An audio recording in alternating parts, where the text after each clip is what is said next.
¿Alguna vez te has preguntado cómo hacen los chinos para reparar sus carreteras casi al instante? El secreto está en que el tráfico pesado y el clima desgastan rápido el pavimento, pero ellos no se complican. Usan una técnica de asfalto reforzado con fibras. ¿Cómo funciona?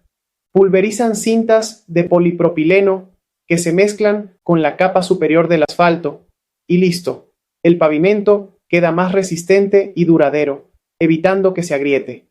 Así es como logran que sus carreteras parezcan nuevas en cuestión de minutos. Si te sorprendió este truco de construcción, síguenos, dale me gusta y cuéntanos en los comentarios. ¿Crees que este método debería aplicarse en tu país?